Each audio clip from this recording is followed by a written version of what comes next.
Bonjour, je suis avec Marc-Pascal Pommet et Philippe Michel, que je vais laisser se présenter tout de suite. Bonjour à toutes et à tous. Marie-Pascale Pommet, je suis médecin de santé publique et professeure aussi de santé publique à l'Université de Montréal. Et j'ai la chance de travailler avec Philippe Michel sur le partenariat de soins et de services. Philippe Michel, médecin de santé publique et professeur des universités en santé publique à l'Université Lyon 1. Et donc, on va vous conter une histoire de partenariat qui est finalement maintenant assez ancienne. Et je laisse à Marie-Pascale l'honneur, non seulement parce que c'est la jante féminine qui parle en premier, mais aussi parce que les Montréalais ont quand même beaucoup d'avance par rapport à nous sur la mise en place de ces partenariats. Merci beaucoup Philippe. Effectivement, en 2010 au Québec, les choses ont vraiment beaucoup bougé. C'est vraiment, on est capable de pouvoir dater le moment où on a commencé à s'intéresser à l'importance d'intégrer l'expérience des patients dans les établissements de santé et en particulier au centre hospitalier universitaire de Montréal. Donc, dans la direction qualité, c'est constitué une expertise vraiment sur la manière de déployer les patients à la fois au niveau donc de comité d'amélioration continue de la qualité, mais aussi au niveau clinique par l'intermédiaire de ce que l'on appelle des patients accompagnateurs. Et puis, fort de cette expérience qui était aussi présente dans la recherche et aussi dans l'enseignement, parce qu'on est dans un hôpital aussi universitaire, Philippe nous a contactés pour essayer de voir comment on pouvait capitaliser sur l'expérience du CHUM pour que les hospices civils de Lyon puissent aussi mieux intégrer l'expérience des patients pour faire en sorte que les soins soient encore plus en accord avec les besoins de la population. Et là, on saute cette année, on arrive en 2017, où au niveau des hospices civils de Lyon, donc, on se pose la question de savoir qui serait partant pour engager des démarches structurées autour de la place de patients partenaires des services cliniques. Donc, une enquête faite auprès des 200 services cliniques des hospices civils de Lyon et déjà une trentaine qui nous disent soit oui, j'ai commencé, je fais des petites choses, soit je serais vraiment intéressé à y aller. Et donc, Marie-Pascale était présente à ce séminaire et a présenté toute l'expérience de ce qui se passait, notamment au CHUM. Et par la suite, donc, ça a été un partenariat qui s'est poursuivi puisque en 2018, 2019, 2020, on a, dans le cadre des entretiens Jacques-Cartier, organisé des rencontres où notamment le PDG du CHUM avec Marie-Pascale sont venus, ont rencontré la gouvernance des hospices civils de Lyon, ont discuté une politique de partenariat qui avait été pré-rédigée, et c'est ainsi que progressivement, j'allais dire à petits pas et main dans la main, on a progressé dans la mise à disposition. Alors, ce que je peux dire aussi, c'est que on parle là de démocratie sanitaire à l'hôpital. On a aussi identifié des petites différences qui sont extrêmement intéressantes à identifier entre le Québec et la France. De ce point de vue-là, les voies plurielles existent depuis très longtemps en France. Et donc, le terreau n'était pas aussi vierge que ça quand en 2017, on s'est tourné vers les Québécoises et les Québécoises.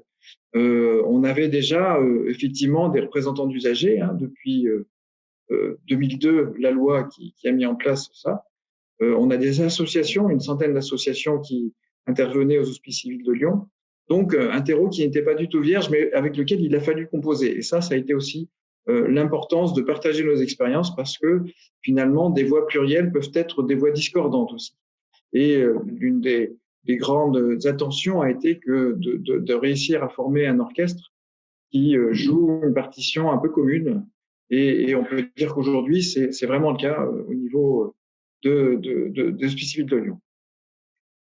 Alors que nous c'était plutôt d'essayer de faire en sorte que la représentativité permise par la loi, qui fait en sorte qu'il y ait des comités des usagers au Québec qui sont donc élus et la capacité aussi de faire émerger la voix donc des patients par l'intermédiaire des patients partenaires puissent vraiment travailler de concert ensemble. Donc là aussi, nous, on a beaucoup travaillé sur cette capacité de pouvoir aller chercher différentes façons de recueillir l'expérience à la fois citoyenne et patient.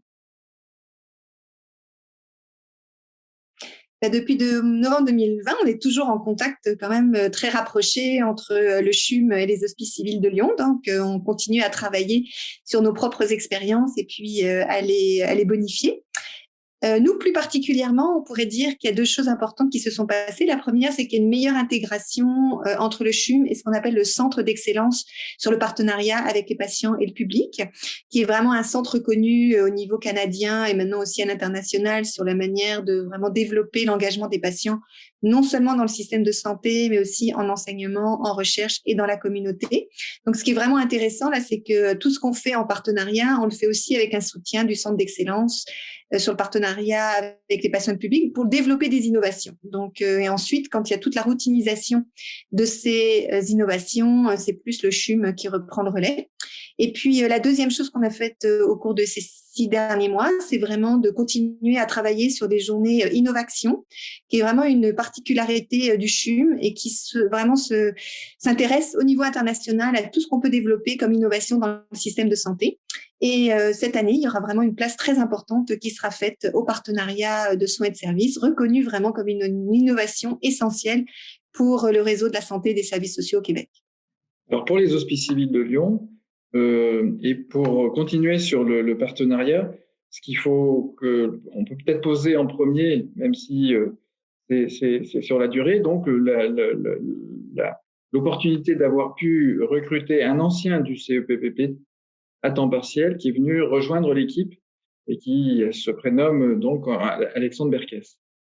C'est une grande chance et ça contribue à renforcer encore les liens de ce partenariat. Alors après, sur le plan des actions concrètes, ce qu'on peut dire, c'est que on avait présenté en novembre l'importance de la mise en place d'une gouvernance qui soit très proactive, très présente, et on a organisé donc ce qu'on a appelé une semaine PEPS, où on a vraiment labouré dans chacun des groupements hospitaliers, malgré le fait qu'on soit en période de Covid, donc avec quand même une disponibilité des professionnels de santé et sur le plan de la charge mentale et tout simplement du temps à consacrer, malgré ces contraintes-là, on a eu quand même beaucoup de succès, c'est-à-dire que les équipes se sont réunies, les équipes ont pu échanger sur leurs pratiques.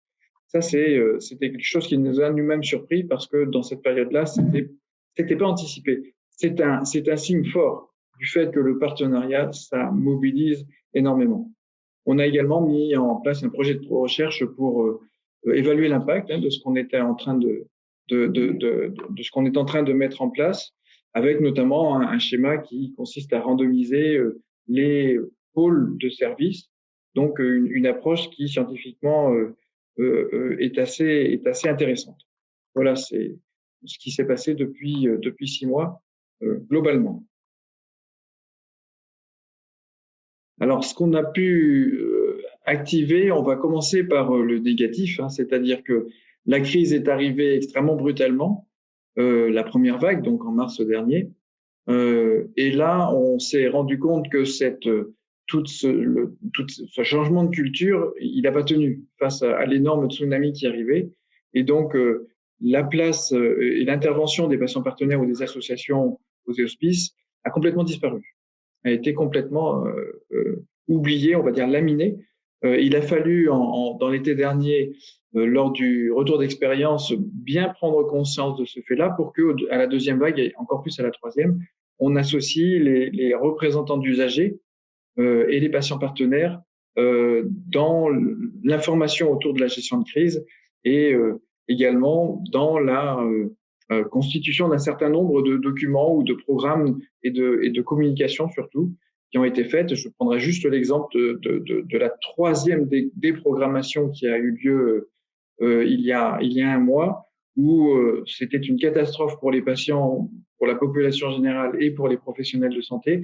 Et là, les messages ont été largement travaillés avec les patients partenaires et les représentants d'usagers. Alors pour nos amis québécois, représentant d'usagers, c'est une personne qui est nommée, désignée par l'Agence régionale de santé pour siéger dans les instances de l'hôpital et défendre les droits des patients, qui est évidemment une posture qui est complètement différente de celle d'un patient partenaire d'une équipe de soins. Nous, à Montréal et en particulier au CHUM, on peut vraiment dire que la culture avait quand même vraiment pris racine dans l'établissement. Au niveau du gouvernement, quand la première vague est arrivée, il y a eu vraiment des injonctions excessivement dures, faisant en sorte que vraiment tous les patients partenaires devaient ne plus intervenir directement dans les établissements.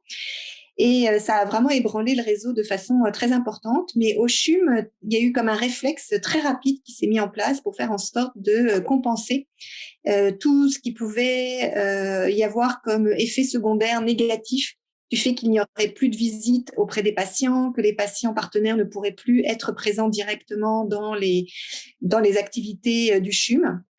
Donc, c'est la direction vraiment générale qui a activé un certain nombre de leviers pour faire en sorte qu'on garantisse quand même aux patients d'avoir une expérience pas trop douloureuse grâce au partenariat de soins. Donc, ça s'est traduit par plein de projets différents qui ont été co-construits avec des patients et avec le soutien du Centre d'excellence sur le partenariat avec les patients publics.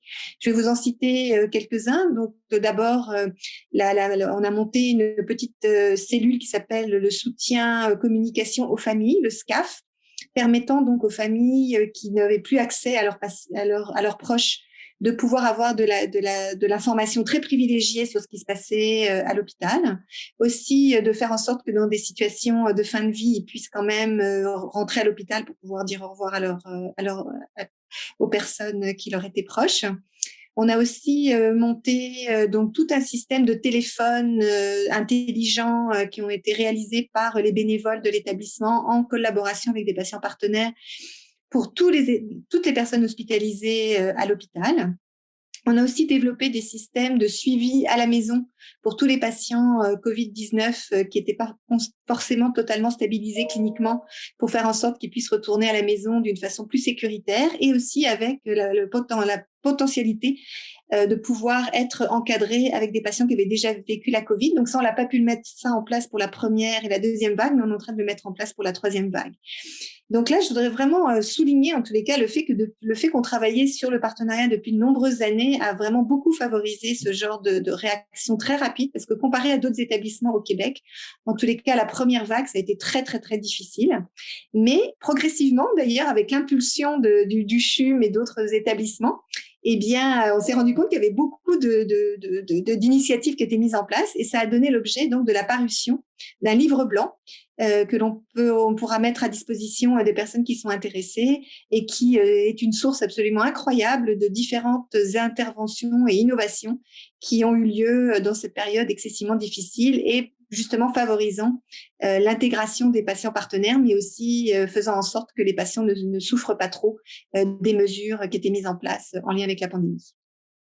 On peut aussi peut-être rajouter, puisque c'est un constat qu'on a fait en commun, Marie-Pascale, c'est le fait de transformer aussi nos modes de communication en utilisant beaucoup plus la visioconférence a permis une participation beaucoup plus large des patients partenaires. On sait bien que certains patients, par exemple, qui souffrent de mucoviscidose, ne peuvent pas être en salle de réunion avec d'autres patients partenaires.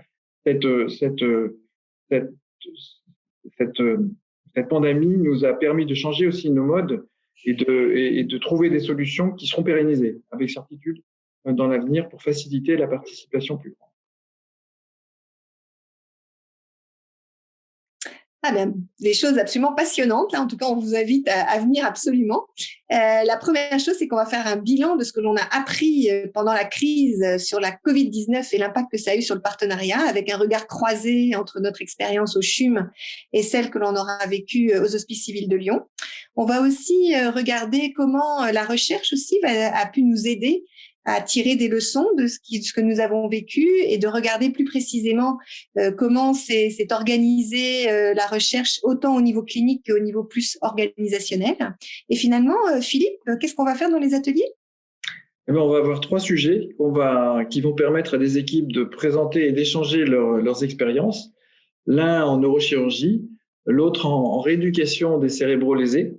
Et le troisième en santé mentale, donc des domaines extrêmement divers avec des participations de nature très, très complémentaires.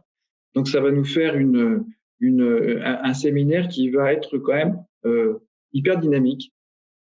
Et on sera content de se retrouver enfin. Donc, ça donnera encore plus de peps à notre séminaire. On a bien hâte de vous retrouver, en vrai.